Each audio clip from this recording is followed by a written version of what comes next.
Pavlenko. Votre matinale info sur Europe 1. Bonjour Catherine Ney. Bonjour Dimitri, bonjour à tous. Pour votre carte blanche ce matin, les coulisses de l'Elysée. Emmanuel Macron a reçu hier les députés Renaissance dans les jardins du Palais.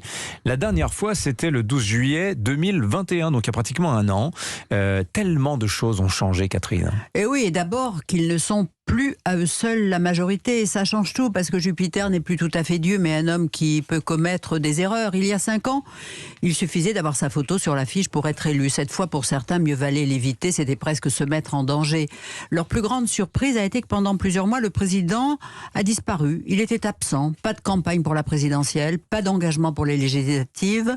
Papa outé, papa n'était pas là. Alors ils se sont débrouillés, tout seuls. Il ne les a pas aidés et ils lui en veulent. Bien sûr, la guerre en Ukraine, sa présidence européenne, oui, ça lui prenait du temps, mais tout de même, le prix politique est lourd à payer. Donc, il y a du ressentiment. Certes, ils sont venus à l'Élysée hier, mais tous n'étaient pas là.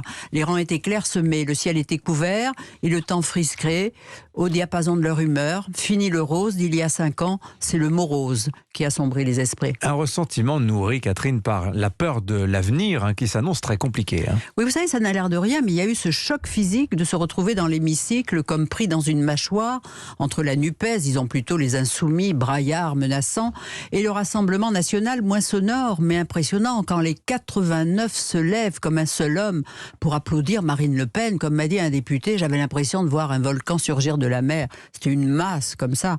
On en a parlé hier. Bon, Elisabeth Borne a réussi son examen de passage et c'est d'autant mieux qu'on pensait qu'elle allait le rater. Elle a son ton à elle, le discours était trop long. Bon, mais demeure cette interrogation.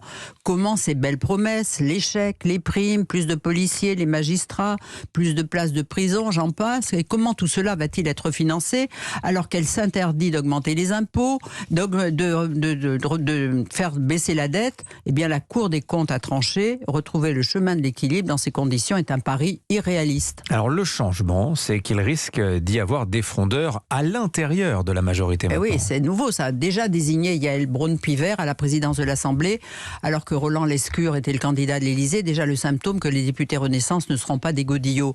Et en ces temps très tumultueux, l'absence de fidèles du premier cercle, Richard Ferrand, l'ex-président de l'Assemblée nationale, qui lui savait traiter les élus, les recevait, les écoutait, faisait passer les messages à l'Élysée, c'est une grosse perte, parce que c'était un politique, un spécimen rare, le seul qui osait se friter au président, lequel boudait parfois, mais voilà, avec Brigitte, ils arrangeaient les choses.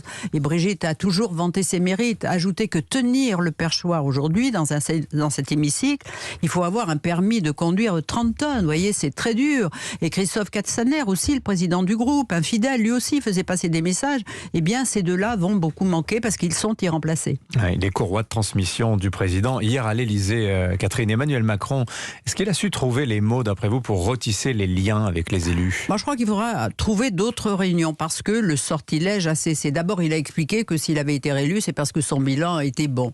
Puis il a demandé aux députés, auxquels on a reproché parfois de s'être mal fait connaître dans leur circonscription, d'y être plus présents, de mieux organiser leur temps entre le travail et à l'Assemblée. Très bien, président. Il leur a dit, vous devez être en campagne permanente, comme s'il devait y avoir un jour une dissolution. Seulement, certains s'interrogent déjà. Comment à la fois être sur le terrain, alors que l'absence de la majorité va les contraindre d'une présence plus présente dans l'hémicycle au moment des votes. Surtout que, vous voyez, c'est le problème pour l'avenir. La majorité a perdu 21 députés franciliens. Ceux qu'on pouvait au dernier moment leur dire appliquez pour voter. Mais ils sont plus là. Et là, comment on va faire? Là, on ne sait pas. Alors, les chantiers devant nous sont immenses. Ils donnent le vertige, mais je sais que vous allez y arriver. Voilà ce que Emmanuel Macron a dit aux députés hier. Oui, qu'au ce jour, ils ont surtout saisi qu'ils avaient basculé dans un autre monde, qu'il va falloir tout réinventer. Comment y arriver? Hier soir, à l'Élysée, leurs doutes n'ont pas été complètement levés. Et comme quoi, la politique, ce sont aussi des contingences, les temps de trajet, tout simplement, les billets d'avion, ce genre de choses. Voilà, la disponibilité. Merci beaucoup pour votre regard.